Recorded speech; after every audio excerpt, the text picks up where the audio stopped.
Bienvenidos a este vídeo de la asignatura Análisis de datos e interpretación de resultados en investigación educativa del Máster en Tecnología Educativa de la Universidad de Estancia de Madrid. Hoy vamos a profundizar en los contenidos de la unidad 2.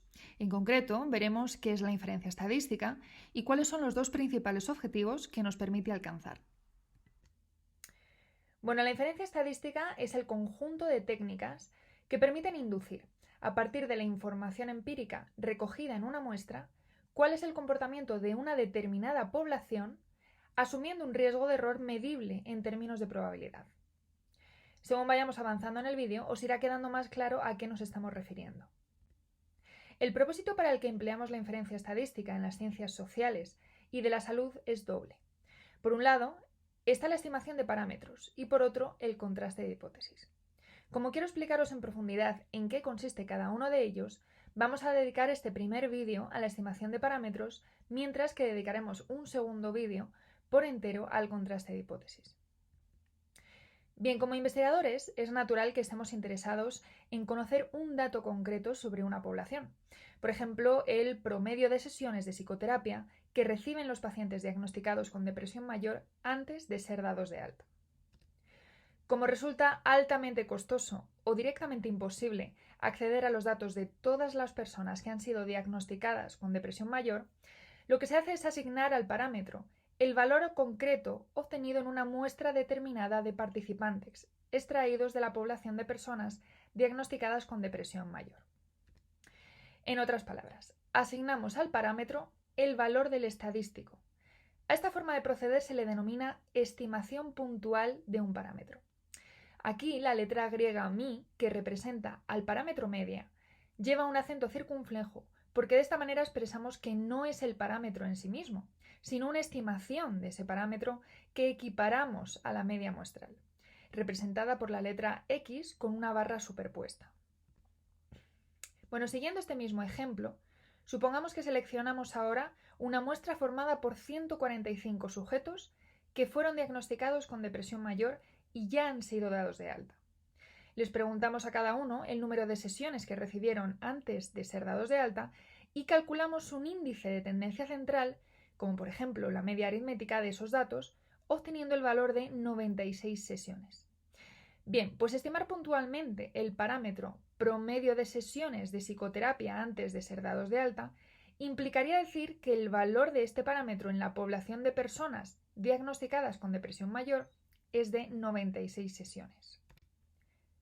Como ya sabéis, para estimar el promedio o el centro de una variable, podemos emplear diversos estimadores, como por ejemplo la media, la moda o la mediana. Aprovecho para hacer un breve inciso aquí y aclarar conceptos.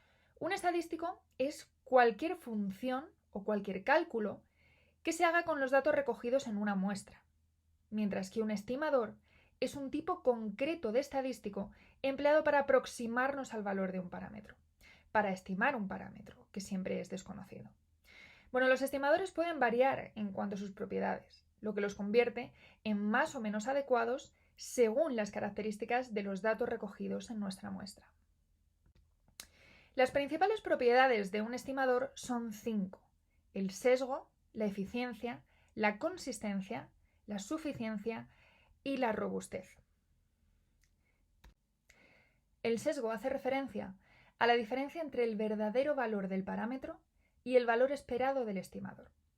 Con valor esperado del estimador nos referimos a la media de las estimaciones resultantes de haber aplicado el estimador en un número muy alto o infinito de muestras. Aquí esas estimaciones se representan por los puntos negros y el valor esperado de estas estimaciones sería el centro de esa nube de puntos negros. Cuanto menor sea esta diferencia entre el valor esperado de las estimaciones, el centro de la nube de puntos negros, y el valor del parámetro, menor será el sesgo del estimador. Y cuanto esta diferencia sea nula, diremos que el estimador es directamente insesgado. Aquí podéis verlo. Bueno, la eficiencia se refiere a la variabilidad o heterogeneidad de las estimaciones resultantes de aplicar el estimador en un número muy alto o infinito de muestras. Cuanto menor sea esta variabilidad, es decir, cuanto más homogéneas o juntas estén entre sí estas estimaciones, más eficiente diremos que es el estimador. Bueno, la consistencia se relaciona con el comportamiento del sesgo del estimador a medida que el tamaño de la muestra, es decir, que el número de sujetos o de observaciones aumenta. Si a medida que la muestra aumenta, el sesgo del estimador disminuye, diremos que el estimador es consistente. Bueno, la suficiencia hace referencia a si el cálculo del estimador emplea toda la información disponible o relevante en la muestra. Cuanta más información emplee el cálculo, más suficiente será el estimador. Por ejemplo, de cara a cuantificar la dispersión de una variable, la varianza resulta un estimador más suficiente que el rango, ya que para calcularlo necesitamos conocer todos los datos de la muestra, además de su media, mientras que para calcular el rango solo necesitamos conocer el valor máximo y el mínimo. Bueno, finalmente, la robustez de un estimador se refiere al grado en que sus estimaciones se ven influidas por la violación de los supuestos de partida en los que se basa el procedimiento de estimación. Por ejemplo, aquí vemos que a medida que la distribución de los datos se aleja de la distribución normal, las estimaciones se ven cada vez más influidas porque su sesgo aumenta, aunque podrían verse influidas cualquier otra característica de las estimaciones. Cuanto menos influidas se vean las estimaciones, diremos que el estimador es más robusto. Bueno, como ya habréis supuesto, los estimadores serán más deseables cuanto más insesgados, más eficientes, más consistentes, más suficientes y más robustos sean. Aunque el estimador que utilicemos posea todas las propiedades deseables, dado que el cálculo se realiza solo sobre una muestra de sujetos y no sobre el total de la población, siempre va a existir una diferencia entre la estimación puntual y el verdadero valor del parámetro. Esta diferencia se denomina error de estimación y en la práctica resulta imposible saber cuál ha sido la magnitud o el signo, si es positivo o negativo, de este error de estimación cuando estimamos puntualmente un parámetro a partir de los datos de una muestra. Teniendo esto en cuenta, una segunda estrategia para estimar parámetros es la estimación por intervalo. La idea es obtener un intervalo o un conjunto de valores numéricos de tal manera que la probabilidad de que este intervalo incluya el verdadero valor del parámetro sea una probabilidad fijada de antemano por el investigador. Esta probabilidad se denomina nivel de confianza y se representa como 1 menos alfa. Se dice, por tanto, que el intervalo para el parámetro que nos interese, en este caso, siguiendo el ejemplo anterior, la media aritmética, tiene una confianza o está construido con un nivel de confianza de 1 menos alfa o de 1 menos alfa por 100 si lo queremos expresar en porcentajes. Como en las ciencias sociales y de la salud el valor que se le ha venido dando a alfa por consenso ha sido de 0,05, los intervalos de confianza suelen estar construidos con un nivel de confianza del 0,95 o 95%. Hay muchas formas de construir un intervalo de confianza, pero aquí vamos a ver solo dos: el intervalo de tipo Wald y el intervalo por Bootstrap. La más sencilla y que se emplea más a menudo es el intervalo de tipo Wald. La lógica para construirlo la vamos a ver a continuación. En primer lugar, tenemos una muestra de sujetos, ¿verdad? Ya sean 2, 15 o 300 personas. Al número de sujetos lo vamos a denotar siempre por n minúscula. De cada uno de nuestros n sujetos obtenemos una realización, o dicho de una manera más clara, un valor para la variable de interés. Con estos datos calculamos el estadístico escogido, la media aritmética en este caso, ¿no? La estimación resultante de calcular la media aritmética va a ser el valor en torno al cual construiremos el intervalo de confianza para el parámetro media. En segundo lugar, deberemos hallar los límites, tanto inferior como superior, de este intervalo de confianza. Pero para ello tenemos que conocer primero la distribución muestral de nuestro estadístico. Vamos a introducir rápidamente qué es una distribución muestral. Veréis, aunque las poblaciones de estudio no están formadas por un número infinito de sujetos, en la práctica asumimos que sí son infinitas, porque suelen ser poblaciones increíblemente grandes y además porque asumir esto facilita mucho los cálculos. Pongamos entonces que nuestra población es directamente infinita. Entonces, también podemos extraer infinitas posibles muestras de n sujetos distintos que sean aleatorias y con reposición. Imaginemos ahora que podemos calcular el valor de la media en cada una de esas infinitas muestras. De esta manera, veríamos que no todos los valores para la media se repiten el mismo número de veces, sino que habría valores que son más frecuentes que otros. Al ordenar estos valores y asignarle a cada uno de ellos el número de veces que se repiten esas infinitas muestras, es decir, su frecuencia absoluta o relativa, obtendríamos una distribución de probabilidad para los posibles valores que podría tomar la media aritmética.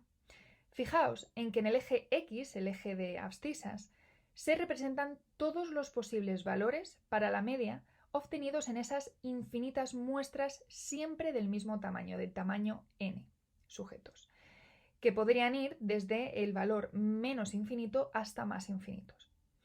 Sin embargo, en el eje Y o eje de ordenadas se representa su probabilidad de aparición o su frecuencia relativa. Bien, pues la regla o la función que asocia a cada posible valor del estadístico media en el eje de abscisas su probabilidad de aparición, es decir, el valor en el eje Y, es lo que denominamos distribución muestral del estadístico, en nuestro caso del estadístico media. Y dado que el estimador media es insesgado, el valor esperado, es decir, la media aritmética, de las infinitas estimaciones de la media va a coincidir con el valor verdadero del parámetro media. Si pudiéramos hacer todo esto, obtendríamos la distribución muestral a partir de datos empíricos, de datos reales. Sin embargo, esta forma de proceder es imposible, pero es que además es absurda, porque si tuviéramos opción de acceder a todos los sujetos de la población, directamente podríamos conocer, calcular el valor del parámetro y no tendríamos que estimarlo. Por eso, esta forma de proceder para crear la distribución muestral es únicamente teórica. La hemos explicado para que entendáis qué es la distribución muestral. En la práctica, cuando hablamos de conocer la distribución muestral del estadístico, hablamos de que estamos intentando aspirar a modelarla, a modelar esta hipotética distribución muestral que acabamos de describir, empleando para ello un modelo teórico de probabilidad, una distribución de probabilidad teórica cuyo centro o valor esperado va a ser la estimación puntual de la media calculada con los datos de nuestra muestra. Dependiendo de ciertos factores, como el tamaño de la muestra, nuestro conocimiento sobre la población de estudio, etcétera, etcétera, etcétera, el modelo teórico que vayamos a emplear para representar esta distribución muestral del estimador será uno u otro. Uno de los modelos teóricos más ampliamente utilizados es la función o distribución normal, que ya la conocemos y que podéis además apreciar en este gráfico. Pero existen otros muchos, como la distribución t-de-Student, la g², la f de Snedeker, entre otras. La función normal, que es la que veis aquí, se caracteriza por tener esta forma de montaña que se conoce comúnmente como curva gaussiana o campana de Gauss, en honor al matemático alemán Carl Friedrich Gauss. Gracias al trabajo previo de importantes matemáticos, sabemos que la distribución muestral de la media, cumpliéndose ciertas circunstancias, ciertos supuestos, se aproxima o se comporta de una manera muy parecida a una función normal. Esto lo explicitamos de la siguiente manera. El estadístico media usamos ese guión curvado para indicar que sigue o se aproxima a una función normal, representada con la letra mayúscula n, que es el modelo teórico que estamos empleando para modelar su distribución muestral. Y entre paréntesis, los parámetros de los que depende esa función teórica. No debemos, esto es muy importante, no debemos confundir los parámetros del modelo teórico con el parámetro que nosotros estamos interesados en conocer en nuestra investigación. Son cosas completamente diferentes, ¿de acuerdo? Bueno, veréis que, a diferencia de los gráficos que saldrían con datos reales, que no son curvas perfectas, sino histogramas más o menos asimétricos, más o menos densos o escalonados, los modelos teóricos de probabilidad siempre van a ser curvas perfectas, porque son el resultado de una función, de un cálculo. En el caso de la distribución normal, plasmar gráficamente su función de densidad da como resultado la curva perfecta que veis aquí. Bien, pues fijémonos ahora en la función de densidad de la distribución normal para entender la lógica que se sigue para conseguir esta curva. F de x nos indica que la función f, es decir, el cálculo que veis a la derecha de la fórmula, a la derecha del igual, depende del valor que le demos a x. Realmente, como veremos ahora, este cálculo no solo depende del valor x, sino también del valor que le demos a los parámetros mi y sigma, que son dos parámetros de los que depende cualquier función normal y van a ser constantes en el cálculo de mi distribución. El cálculo al que equivale f de x va a ser distinto para cada distribución teórica de probabilidad. Es decir, para la g², para la t de student, se emplea un cálculo distinto al que aparece aquí. Y el que aparece aquí solo da como resultado distribuciones normales. Cuando empleamos la función normal para modelar la distribución muestral del estadístico media, asumimos que el resultado de este cálculo o función equivale a la probabilidad que puede tomar cada posible valor del estadístico media. Esta probabilidad se refleja en el eje de ordenadas o eje y puede ser cualquier valor que vaya desde 0 hasta 1 por ser una probabilidad. Veamos ahora a qué hacen referencia los tres valores desconocidos que hay a la derecha de la función de densidad. La variable x sencillamente representa uno de todos los posibles valores que podría tomar el estadístico media en esas hipotéticas infinitas muestras de n sujetos. Los valores del estadístico se representan en el eje x o eje de abscisas y podrían tomar cualquier valor que vaya desde menos hasta más infinito. El segundo elemento desconocido es la letra griega mi. Mi no es una variable, sino una constante dentro de este cálculo y representa el valor esperado o la media de la distribución muestral de las medias, por lo que nos informa del valor de la distribución muestral en torno al cual se acumula más probabilidad. Dicho de otro modo más fácil, mi representa el valor esperado o la media aritmética de la distribución de medias. El tercer y último valor desconocido es la letra griega sigma. De nuevo, sigma no es una variable sino una constante en este cálculo y representa la desviación típica de la distribución de medias. Y aquí, dato importante. La desviación típica de una distribución muestral no se denomina desviación típica, sino error típico. ¿De acuerdo? Solamente un cambio de nombre, pero el concepto es exactamente el mismo. Dicho de otro modo, sigma nos informa de lo dispersos o heterogéneos que están los valores del estadístico, media, con respecto a su centro, es decir, con respecto a mi. Decimos que los parámetros de la distribución normal son dos, como hemos visto, mi y sigma, porque dependiendo de los valores que le demos a estos dos elementos, la curva dibujada por la función estará más centrada en torno a un valor u otro, o será más o menos estrecha. Por esta razón no existe una única distribución normal, sino una familia de infinitas distribuciones normales, dependiendo de los valores que le demos a los parámetros media y varianza.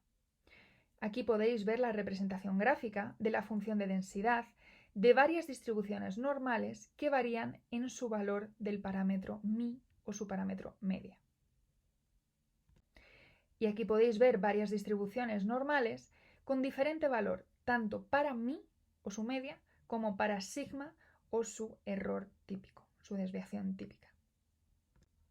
Para modelar la distribución muestral de nuestro estadístico, no solo debemos conocer qué modelo teórico es el más adecuado, sino que además debemos darle un valor a los parámetros de los que depende este modelo teórico.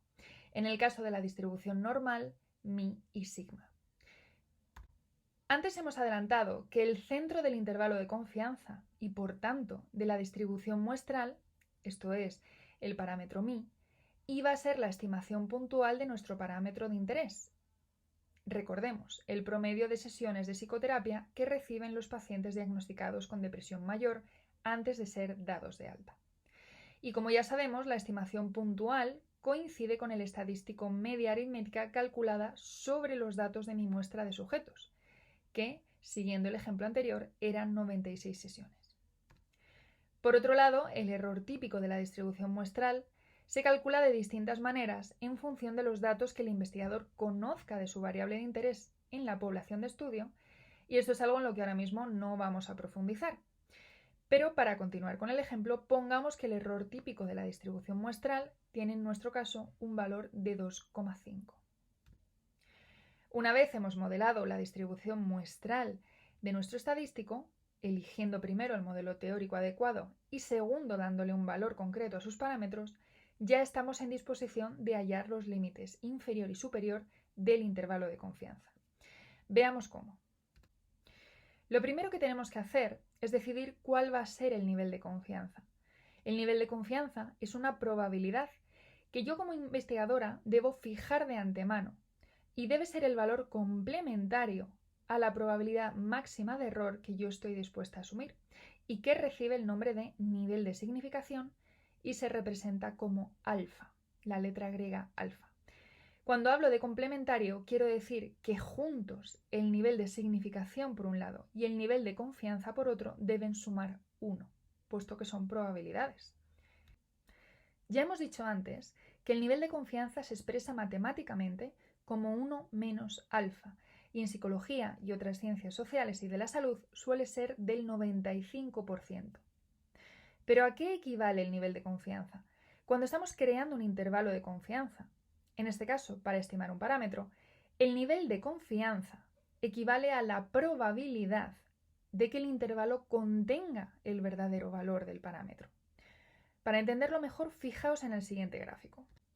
Si empleáramos 100 muestras diferentes, cada una formada por 145 sujetos, y con sus respectivos datos construyéramos 100 intervalos de confianza para la media, el nivel de confianza indicaría cuántos de esos 100 intervalos contienen el verdadero valor del parámetro.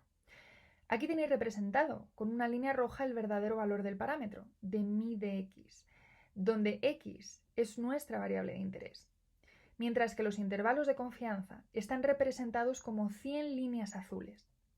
Como podéis ver, al estar creados con un nivel de confianza del 95%, solo 5 de esos 100 intervalos de confianza no incluyen el valor del parámetro. Y ahora quizás alguno se pregunta, ¿y no sería mejor que alfa, que el nivel de significación, fuera 0 y por tanto que el 100% de los intervalos incluyera el verdadero valor del parámetro? Si hiciéramos esto, los intervalos tendrían siempre como límite inferior menos infinito y como límite superior más infinito y por lo tanto dejarían de ser informativos, porque el parámetro podría ser literalmente cualquier valor. De lo que se trata aquí es de encontrar un equilibrio entre la probabilidad de equivocarnos y la de acertar. Ahora regresemos a la distribución muestral de la media. Para construir un intervalo con un nivel de confianza del 95% o de 0,95, sencillamente debemos incluir en el intervalo todos aquellos valores en torno a la media cuya probabilidad conjunta sume 0,95. Y bueno, ¿cómo hacemos esto? Bueno, pues seleccionando como límite inferior del intervalo de confianza aquel valor de la media que acumule por debajo de sí una probabilidad de 0,025, o dicho de otro modo, el valor que deje por debajo de sí el 2,5% de todos los valores de la distribución. Como límite superior, tendremos que escoger el valor de la media que acumule por debajo de sí o deje por debajo de sí una probabilidad de 0,975 o, dicho de otro modo, el 97,5% de todos los valores de la distribución. De esta forma, dejamos por fuera de nuestro intervalo de confianza un 2,5% de los casos por debajo del límite inferior y otro 2,5% de los valores por encima del límite superior. En conjunto, un 5% de los valores de la media, dado un alfa de 0,05. Para obtener los límites inferior y superior, lo más rápido sería recurrir a algún programa informático tipo PSPP o R. Sin embargo, hay una forma muy sencilla de calcular los límites del intervalo a mano. Consiste en coger la estimación puntual y restarle y sumarle una misma cantidad llamada error máximo. El error máximo se calcula como el error típico de la media, es decir, la desviación típica de la distribución muestral de las medias, multiplicado por el valor de aquella puntuación normal estándar de las puntuaciones típicas o puntuaciones z, que acumula una probabilidad de 1 menos alfa medios. Es decir, una z que acumula una probabilidad de 0,975 o deja por debajo de sí, hacia el lado izquierdo de la distribución, el 97,5% del resto de valores de puntuaciones z. Para que lo tengáis en cuenta, este valor siempre es el mismo, es un valor de 1,96. Por lo tanto, en el ejemplo que veníamos trabajando, el error máximo va a tomar el valor de 4,9. Por lo que concluimos que el límite inferior del intervalo para la media es el valor de 91,1, una media de 91,1, y el límite superior es una media que toma el valor de 100,9. Finalmente, falta aclarar que, como ya habréis supuesto seguramente, lo deseable es que el intervalo de confianza sea lo más estrecho posible, manteniendo siempre el mismo nivel de confianza. Que el intervalo sea más o menos estrecho va a depender de que la distribución muestral sea más o menos estrecha. Cuanto más estrecha la distribución muestral, diremos que la estimación es más precisa, ya que las estimaciones son menos variables y están más concentradas en torno al centro de la distribución. Y esto se consigue cuanto mayor sea el número de personas u observaciones que compongan nuestra muestra. Así, la distribución muestral será más ancha, tendrá más dispersión y el intervalo resultante será más amplio, es decir, menos preciso, si está basada en muestras de pocos sujetos. Para que lo apreciéis gráficamente, aquí aparece el intervalo que resultaría con muestras de 30 sujetos, con muestras de 100 sujetos, de 200 sujetos y finalmente de 300 sujetos. Como habéis visto, el intervalo se va haciendo cada vez más estrecho, la estimación es más precisa y por tanto la amplitud del intervalo es cada vez menor. Vamos a terminar este vídeo viendo una forma no paramétrica de estimar un parámetro por intervalo. Esto es usando el método de Bootstrap. La lógica que sigue este procedimiento es exactamente la misma que el procedimiento de tipo WOLD, pero sin asumir ninguna función teórica para modelar la distribución muestral del estadístico. Entonces, os preguntaréis cómo llegamos a conocer la distribución muestral si no la modelamos matemáticamente y tampoco la podemos crear a partir de datos empíricos. Bueno, veamos cómo. Al igual que antes, tenemos nuestra muestra de n sujetos y de cada uno de estos n sujetos tenemos un valor para la variable de interés. Bien, pues lo que hace Bootstrap es pensar en nuestros n sujetos como una población en sí misma y extrae de esta población de n sujetos un número muy elevado, pongamos 5.000, 10.000 o 100.000 muestras aleatorias y con reposición, siempre también de tamaño n. Ya sabéis lo que significa que una muestra sea aleatoria, no tengo que explicarlo, pero con reposición implica que el mismo sujeto puede salir escogido más de una vez en la misma muestra, ya que se repone o se devuelve a la población cada vez que sale elegido. Por ejemplo, aquí en la muestra 4, el sujeto 11 ha salido elegido en la primera, en la segunda y en la tercera extracción. A continuación, en cada una de esas muestras aleatorias y con reposición, se calcula el estadístico que nos interesa, con los datos de los sujetos que han sido seleccionados en esas muestras. De esta manera, al igual que ocurría antes, podremos asociar cada posible valor del estadístico, de la media, con el número de muestras generadas por Bootstrap en que aparece ese valor, es decir, con su frecuencia. Esta es la forma en la que se crea la distribución muestral del estadístico por el método Bootstrap y, como os habréis imaginado, requiere de un software estadístico, ya que el cálculo a mano podría hacerse literalmente eterno. Por último, una vez hemos creado la distribución muestral de nuestro estadístico, vamos a seguir la misma lógica que para el intervalo de tipo WOLD. Primero seleccionamos el nivel de confianza al fijar el valor de alfa y después le pedimos al programa estadístico que nos devuelva los límites inferior y superior del intervalo dado nuestro nivel de confianza. El límite inferior será el valor de las medias que acumule una probabilidad de alfa medios, es decir, una probabilidad de 0,025 dado un alfa de 0,05, o dicho de otro modo, el valor de las medias que deja por debajo de sí el 2,5% de la distribución.